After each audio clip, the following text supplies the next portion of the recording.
This song, We Are Family, it means so much to me more than ever now. Yeah. And to be the voice on that is everything. Niall and I to this day laugh about this. I was this goofy 15 at the time, going into 16 kid that would ask him like every other day, do you think they're going to play the record? Just keep on doing what you're doing to me. Stars, cars, guitars. Hello, Kathy Sledge. Hello, Alex. How are you? I'm fine, thank you. How are you? I'm good. You must remember this. I reckon this is your first performance on Soul Train. Can you see that? I do indeed. I remember those outfits. Yeah, the dungarees. And you were absolutely... There's a few things I wanted to say about this clip. First of all, you are absolutely owning it. And it's like your record company has said, we want a female Jackson 5, and you were the Michael Jackson of Sister Sledge. Would there be some truth in that? That I was actually, my sisters and I was referenced as the Michael. Definitely, the early days, we were the answer to the Jackson 5. And we really were sisters, they're brothers. So we actually did a tour with the Jacksons. And I got a chance to share the stage with Michael. And we went on our tour buses and followed each other on our buses. But it was very exciting and a very exciting part of my life, chapter in my life. And definitely that Soul Train clip. I like when those things kind of surface now because I don't think people realize how young I was when I started singing. Yeah, I mean, you look about, 13 or 14 there, but very cute. It was. I always go by whatever song I'm singing. I know how old I was. But I do know I sang We Are Family, which changed our success here in the United States. I sang that when I was 16. Wow. So were you, usually if you've got siblings in a band, there are pushy showbiz parents behind them. In many cases, the parents are quite pushy. Was that the situation for you and your sisters? Actually, no, not with my mom. My mom actually, and my father, and a lot of people don't know this, I didn't grow up with my dad, but he was one of the first African Americans to break the barriers as a dancer on Broadway. He danced in Kiss Me Kate, and he performed in Kiss Me Kate. So he actually, if you Google Fred and Sledge, he really broke the color barriers in the early days. And I'm very proud of that. So entertainment and music and the arts was always in our bloodline. My mother, I think, God bless her, I think she did the best. She was, raising 5 girls, and she took us to the height of the potential of our music career by herself. And then later we had other management people come in, but she had a lot of discernment. So I never felt like she was a pushy backstage mom. I do feel like she was very discerning and she was very protective. And I get it, because I think I would be too, having 5 girls and raising them yourself in the industry. We've not talked about your sisters. I've never really spoken to you about your sisters before, because I felt as a fan that you were the driving force to Sister Sledge. And that may be a little unfair on your sisters, but when we watched that clip, that very short clip of you for the first time ever on Soul Train, the camera was on you all the time. There were a couple of cutaways to the sisters. Did that end up causing jealousy? It wasn't your fault the cameras were always looking at you. You were the lead singer, and that does tend to happen with the person who's out front. But did it cause jealousy? Sure, it did. Later in life, I realized it much more. But I think like one thing we would do this, I would do it a lot. If you look at some of the later videos, like early on, I started learning how to work with a camera. I would sing a song and then maybe walk over to a sister and sing to her. And the camera would get a really good shot of her. And then I'd go over to another sister and sing to her. And the camera would, and that was something that we used to do. We used to start, because you're right, the cameras would always focus on the lead singer, focus on the Diana Ross. And what I started to learn, and actually Joni was one of the sisters because she took radio, television, and film all through college. And she would always say, make sure you come over to me. when we were singing, and it was smart because when Sister Sledge was at its highest, when the group was at its highest peak, where there were lots of videos weren't as popular, but we did lots and loads of television shows. And I think because of going close to the sister and making sure the camera would pull in and do a great close-up of each sister, it helped with the notoriety of each sister too. It helped with our image. It helped with knowing us a little more, because this was, of course, before videos. And then later, of course, I think the biggest frustration was singing, I think to my sisters, was when I became a signature voice. It became, and I didn't realize it then, but I realized it later in life that it was a problem to them that I was a signature voice. Yeah, sure. And that's because you had easily the best voice. I mean, you had this kind of sexy raspness in your voice as well. Just a hint of a rasp in your voice, which made it very endearing. And I guess that, if I was producing your records, I'd say, well, no, let's get Kathy on that one. To me, it's just like my voice, like it's raspy. But I always love when people say that. I never knew. And now, of course, I do. I remember having a conversation with Jeffrey Osborne and talk about a distinctive voice. And I remember saying, my voice isn't that distinctive. And he goes, neither is mine. And I'm like, okay, it's us. Because your voice is very distinctive. I don't even know if you would remember that conversation, but I surely do. And I think when it's your voice, it's just your voice, So I appreciate it now, and I get it now. And now I embrace when people say that my voice is special. Well, it is. It's one of the best soul voices I've ever heard. And I think that a lot of people watching this and listening, Kathy, will agree. And that's why we are still playing not only The Greatest Dancer and We Are Family, but there's also, of course, Thinking of You and All American Girls. And on the radio the other night, I opened up my show with Got to Love Somebody. And it sounded amazing. Thank you. That was a fun song. We could play the name game. Right, so let's just do this. Okay. Stevie Wonder. Stevie Wonder, when I was I did a tour once in Australia, and it was the longest tour ever. I was headlining a play called Gotta Dance. It was a lot of fun, but near the end, I was very homesick. And Stevie Wonder, no matter who I would call to reach out to my friends, he would always call me back. He got me through that tour. And we would do sometimes, the accents on the phone. He was just one of the warmest, nicest, most down-to-earth people you will ever know. And not to mention, I feel like we are literally living in the time of a genius amongst us, another Mozart or Brahms or Bach, and Stevie Wonder falls into that.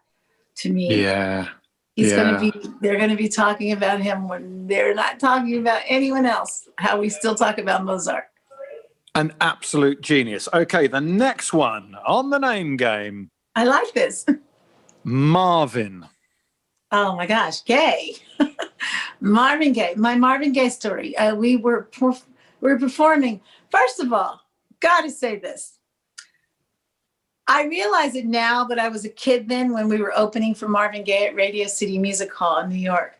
And talk about one of the smoothest, coolest guys. Of course, I was a goofy kid, but yeah, he's got to be like one of the most coolest person ever. We were performing, but here's a funny Marvin Gaye story. We were performing, opening at Radio City Music Hall. And there was this stage that would elevate up slowly, and we would open with Lost in Music with all this smoke, and we would come up and we were frozen, and then we'd break into, we were lost in music, and the smoke, and it was very theatrical. And then the next night, we weren't allowed to use the riser. And here comes Marvin Gaye coming up slow, singing a cool song when he opened. And I was like, oh, that's why we can't use the Right, sir. But that happens in showbiz. I didn't feel any type of way about it. He's Marvin Gaye. Very, what I remember of him, that's just the first word that comes to mind, cool. He was a very cool guy. Yeah. You toured with him, Michael. Heartstrings. Michael had to be one of the nicest people you would have ever met. I will say very naive, but pure. That's the first word that comes to mind. Pure heart. Don't believe any of the nonsense that I ever heard, because I do believe that, but I do believe that he was very naive. I do believe that he probably did have pajama parties, okay, and think nothing of it. But you have to think about it. Where Michael's life stopped is where it started. I remember once, in other words, where was he, 7 years old? And that's probably what he related to most, because that's when it got abnormal. That's when life was normal for him, up to 7 years old, if that was, if it may be younger. So he probably really could relate to a younger. And I remember once seeing an interview with Michael Jackson. It was with Barbara Walters. It was years ago, but it makes sense now. And she asked him, what was it like to be Michael Jackson? And he said, sometimes, and he was a kid, sometimes it feels like you're an animal in a cage. And to me, that explains his affinity to animals. He could relate to them. And then he said, sometimes it just makes him want to put on a mask. And near the end, it seems like that's what he ended up doing. And his whole facade became, a different face. And I remember watching his memorial, and his brother Marlon spoke, and his brother said, one day, I don't know if you've ever seen this before or heard it, but he said Marlon said one day, Marlon was in a record store, and he saw this older man there, like looking through all the LPs, very old guy. And he walked over to the old guy, and he whispered in the old guy's ear, "Hi, Mike." And Michael said, "How did you know it was me?" And he said, "I recognize those shoes anywhere." And the whole place fell out laughing. This was at Michael's memorial, but the sad thing was, he said, that sounds funny, but the truth is that is what it was like to being his brother. He said Michael would have to literally go and get total theatrical looks in order to have normalcy, in order to go out and have a regular life. He would have to change a total made over look by professional makeup artist.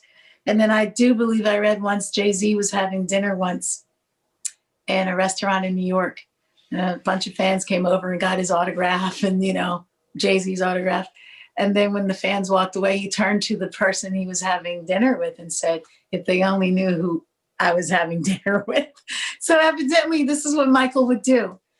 At the time when I toured with him, he didn't have to do that as much. He just put out his Rock With You album and Off the Wall album.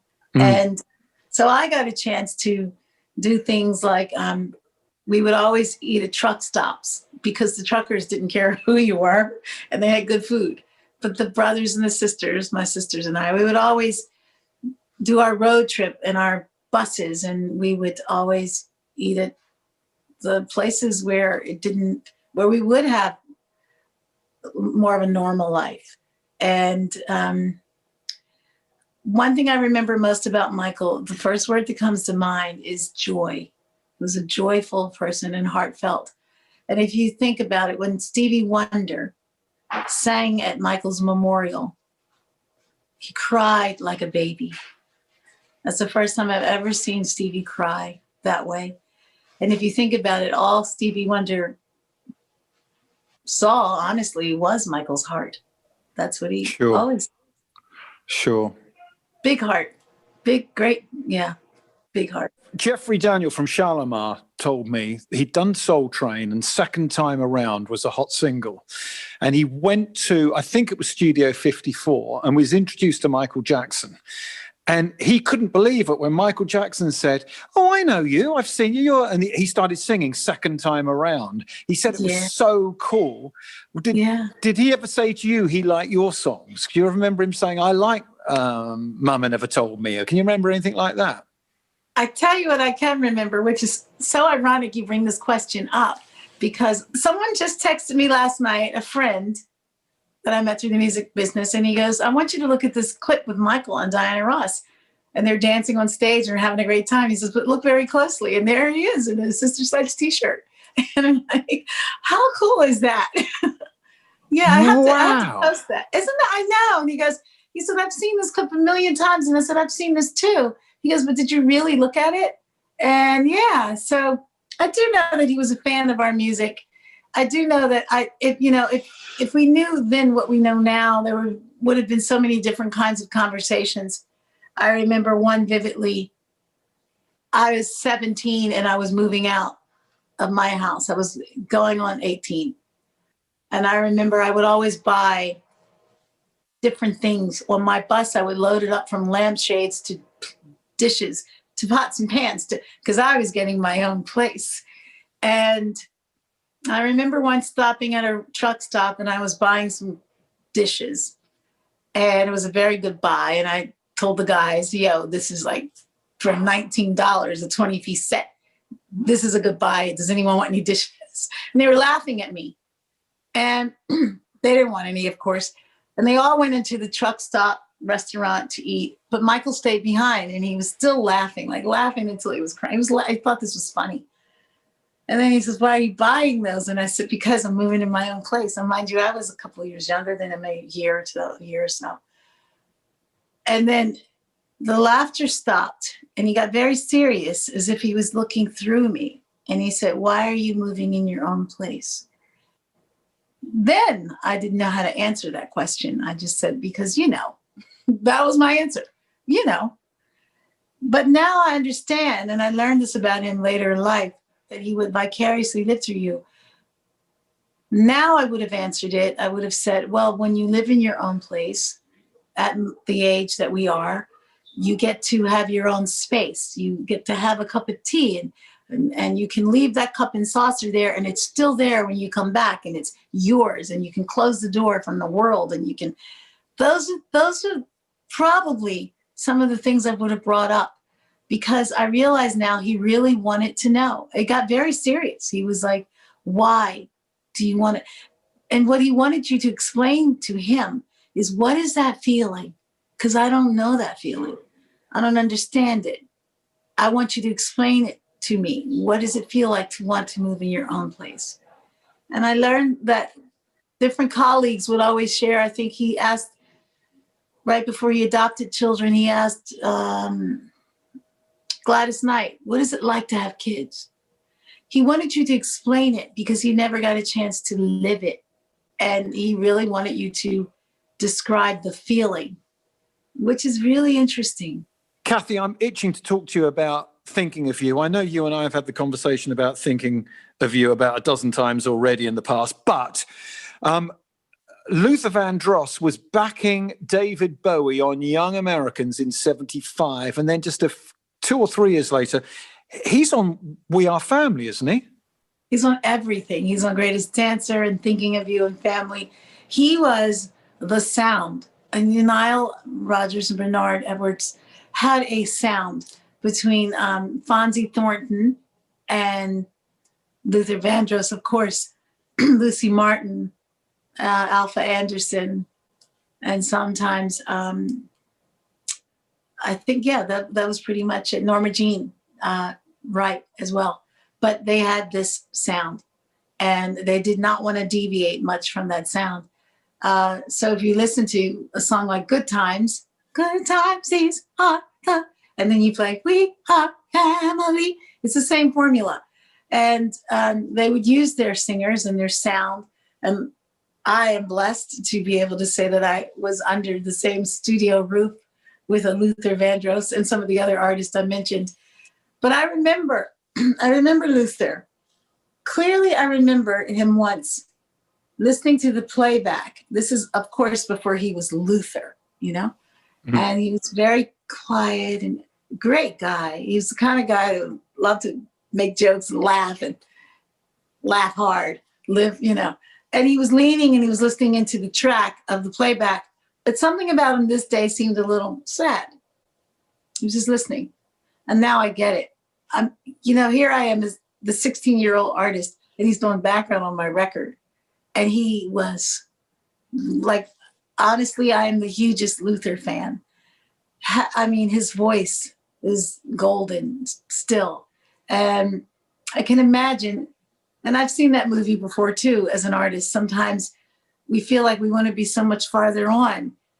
And only in God's time you get to be where where that rightful place.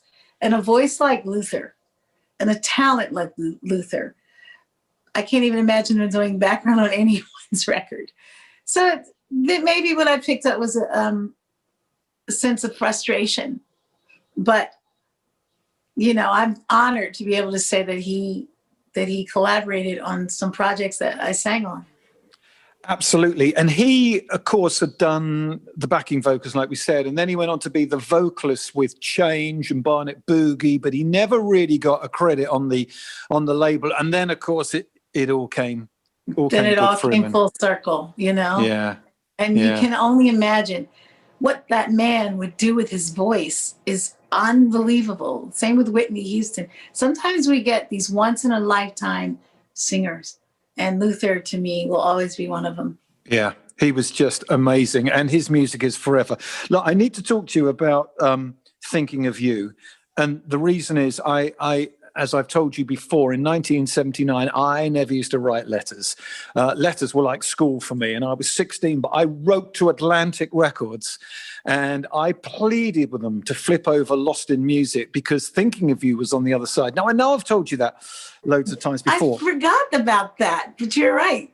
How could that ever be a B-side? I know, crazy. But that line, you melted my heart with one line in that song. Do you know what that line is? I would like to try to guess. You got to help me.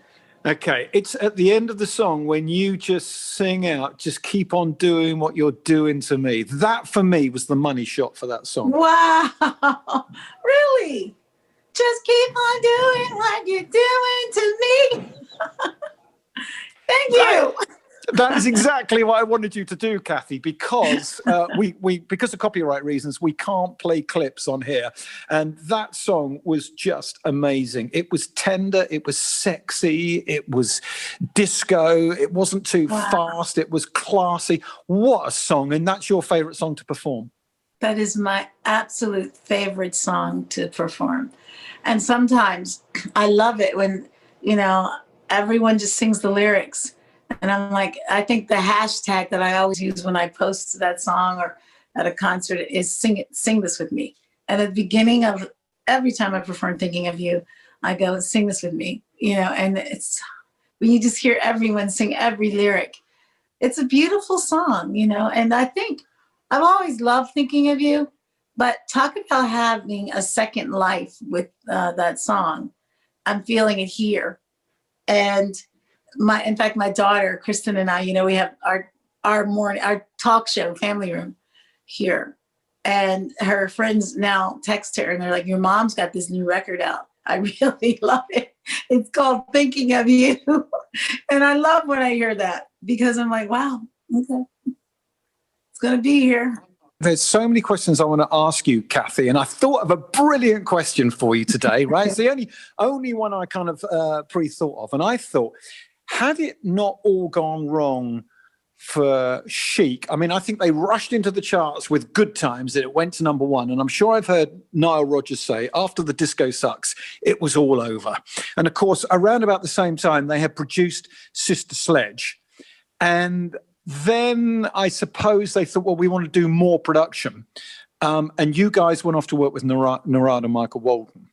Had you stayed with Chic, would you have had, this is a brilliant question, would you have had on your next album as your first single, Upside Down, which went to Diana Ross? That's an excellent question. I don't think so. I think that from what I know of Bernard, of the late Bernard Edwards, and Nile Rodgers, who's a good friend. I keep in touch with Nile frequently. Is that it was just the genius in them. You know, if you hear the story about I'm coming out, I don't know if Nile ever told you that story, but I'm sure he will be on your show one day. I'll give you a little hint, a heads up. But he tells a story about how at the time he was at a club, and there were a lot of cross-dressers dressing as Diana Ross. And he went in the bathroom, and it was a gay club, and everyone was, just as when Diana was at her hottest. Everyone. He said he must have seen at least 3 or 4 Diana Rosses, because, you know, she is the diva. And that's where he got the idea. He said, you know, it's better in his words. But I heard him tell the story, and he talks about how he called up Bernard. He's like, I got the perfect song for Diana. I'm coming out. You know, so what I've learned about Nile and Bernard, it's probably the same thing with Upside Down. They would tailor, same thing with We Are Family. They wrote that about the description of my sisters and myself. So I think they really would go into detail with their artist. One little inside trivia is our record was I Want Your Love, and their record was Greatest Dancer, and they were writing at the same time, and they flipped it. They gave us Greatest Dancer, and if you listen closely to I Want Your Love, the bridge, you know, when it goes, you're all I need, that's my sisters and myself, because we had done the background to that song because it was slated for our album. And then they decided, nah, you know, you guys do Greatest Dancer. But that was Nile and Bernard. They were very, I think they really poured into their artist, and they would tailor, write, and work around the artist. And they were some of the most respected and hardest working musicians and producers I've ever worked with.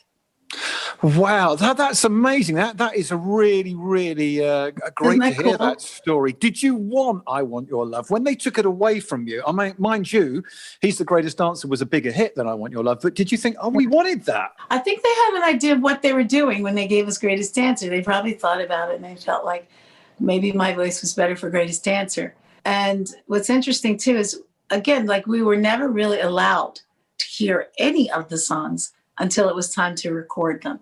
So we would do the background on a track where I had not necessarily heard the lead to I Want Your Love. But, you know, I loved the arrangement. I loved the strings. I loved the track. But I wasn't worried about what they felt was better for us. In this case, Greatest Dancer. And now, you know, hindsight, I'm glad I didn't. I listened to the album version of We Are Family a couple of days ago. The full fat cut. By the way, I have my Fiorucci on today for Greatest Dancer. Oh, just in case. Austin Gucci Fiorucci. Yes, of just course, just for the occasion. I hadn't noticed. No, but in We Are Family is a great example of you going in with the world's hottest producers, and Sister Sledge have been kind of cold for a couple of years, and you needed a hit, and you sound so confident on that. You're kind of saying, come on, Bernard, play that bass, and you know, play that, you're really ad-libbing and feeling it, and you sound so strong and so confident. Thank you. That if you knew the story behind that. First of all, I was not allowed to hear We Are Family until it was time to record it as the record. And that's what Nile Rodgers and Bernard Edwards believed in, the spontaneity of not sounding too rehearsed or over rehearsed. I get it. You know, back then I was like, well, I usually learn the songs, but cool. I did trust and respect them as producers. You know, they were coming off of their own hits, and I felt like, you know, these guys know what they're doing. But the background, the ad lib of We Are Family, I think that I can imagine. I think that was like done at 2 a.m. I remember being in, you know, behind the glass, and Nile Rodgers, Tony was there, Tony Thompson, Joni, my sister Kim. Debbie wasn't there for some reason. I think she was on maternity leave, but they were all there. And if you listen to the very end, I call out everyone who was standing behind that glass booth cheering me on because it was 2 a.m. and they were like, come on. They were like giving me this confidence. And I'm like, come on, Joni, come on, Kim. And then I think I go, come on, Niles, which drives me because his name is Nile with no S. But, I think there are some things I just don't remember, but there are some things that I remember like yesterday. And that was one of them during the ad lib. And we did it in one take. We did the ad lib in one take. I remember doing the ad lib, one track, and then saying, okay, I guess they want to do it again. And they were like, we got it. Now, of course, they spliced it and edited it and moved things around, but they felt, obviously, they heard as producers, they had enough of what they needed. And I get it. When you heard the finished versions of He's the Greatest Dancer for the first time, or We Are Family, did you think, oh, we've got a number one? No, it was the opposite. I was so used to having records here in the United States that I would record and tell my elementary school friends, I got a record coming out. I stopped telling my friends because they would be successful in other countries, but never would I hear them on the radio here. But I remember, and Niall and I to this day laugh about this. I was this goofy 15 at the time, going into 16 kid that would ask him like every other day, do you think they're going to play the record? And he had this confidence. He would exude this confidence, like, yeah, sure, And he was a kid too, actually, when you think about it. They were like early 20s. But I would be like, you think they're going to play it? You think? And he would, I think I probably got on his nerves, but he would say, yeah, they're going to play it. It's going to be huge. And he would say that as if he just knew. And I would say to myself, but they don't play our records. But I kid you not, I'll never forget the release date. It's the song that woke me up for school that day. No. It's the song that woke me up for school on the radio. I woke up and I sat up at the edge of the bed and I heard that guitar, and I was like, that's our record. They're playing our record.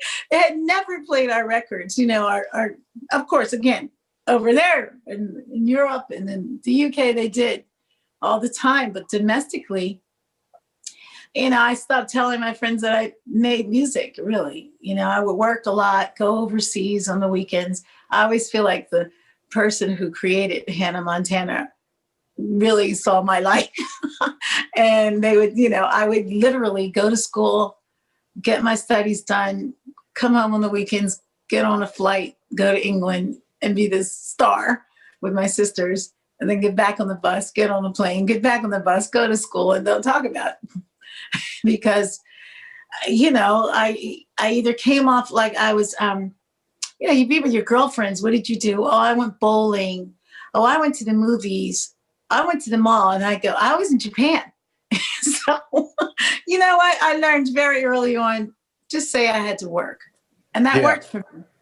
I totally get that. Yeah, I would go, oh, I had to work. And they never asked what they knew I sang, but they wouldn't go, where'd you go? And so that I didn't realize, and more than ever now, it really gave me a huge respect for balance. One is your life and one is your work. Sure. And your life comes first. For us, you were the soundtrack of our lives. The first tune I bought was Mama Never Told Me, and I was 13. And all through my teens and my 20s, you sisters were there having hits that were, and your American audience might not realize this, but the hits from the 70s were re-released in the 80s and were all hits again. And then they were remixed and revamped again and were hits again in the 90s, which is amazing. That's so true. Sure as pure. We are family. Yeah. Oh my gosh, you're so right about that. That goes to show, I always say, that song, it's been the backdrop of my life too. And I always say it's going to be here when I'm long gone. I just feel like it has such a life.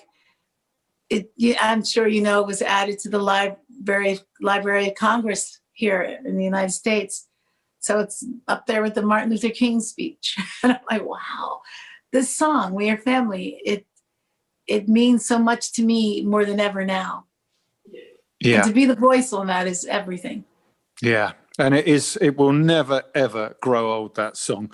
Tell us a little bit about Family Room. I was going to give it a plug anyway, but now you've mentioned it. I know I've been on it a couple of times, and I love my experience in the Family Room. But for those who've not seen it, tell us a little bit about it.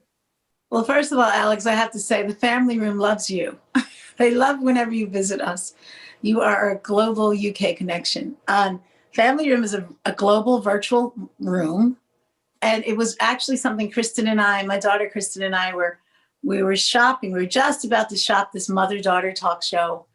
And, I had pitched the show about the next generation that the We Network here in the United States had picked up. But then some of the sisters decided one sister, Kim, didn't want her daughters to be in a show. And so I kind of went back to square one and I said, well, let me put together a show with my daughter because we have a nice chemistry and we, on the internet, we get a lot of followers that like, our little post. And when the pandemic happened, Kristen was like, Mom, let's just do it within our four walls. Here's what's really interesting. I always have the saying, we plan while God laughs. And that is because We're Family is a major brand. I always say it's going to be here when I'm long gone. And if you go to wearefamily.com, now you can see some of the things we're doing with We Are Family and Family Room. But I thought, mainly I was putting this together for branding purposes. I was so wrong because what Family Room has become is a global community of support. And there's so many people who are quarantining alone. I get the warmest letters. I get people who tell me how this has really brought them through. I always say for a lifetime, we may know our passion. My passion obviously is music, but sometimes it takes a lifetime to learn your purpose. And I'm beginning to understand the purpose, the real purpose of We Are Family and Family Room, and what a different meaning to my voice being a part of that. It's very powerful. Now, I watch you on Instagram Live. Is that the only way you can watch it, or are there other ways? For now, it's Instagram Live, and now we're about to upload it on Facebook. Live is the only place you can see it live for now. But the good news is that we are now starting to talk to networks, hopefully over there too. But what's interesting is we've always had I have as an artist, a much wider market there in the UK. I still, I headline and produce festivals there. Here in the United States, not as much, but what I am starting to see is that global community come together. And so because of that, we're starting to talk to networks here and networks there. And it's really worked for me. I mean, it's a terrible thing that's going on with this whole pandemic. It really is. But I think if there's some bright light in there, I've been told that Family Room has become that. Kathy, there's so much more I want to ask you about, but we've run out of time. Would you come back and do this again one day? I would love to. Don't get me started. This has been so much fun. It's very, in the comfort of my home, I feel like pulling up and having a cup of tea with you. Well, maybe we can do that next time. And hopefully in between, we'll see you back out on stage soon. Soon, yeah. It can't be soon enough, but I will be there. Can't wait. We love you and thank you so much. Thank you, Alex. Stars, Cars, Guitars was produced by Tom Stroud.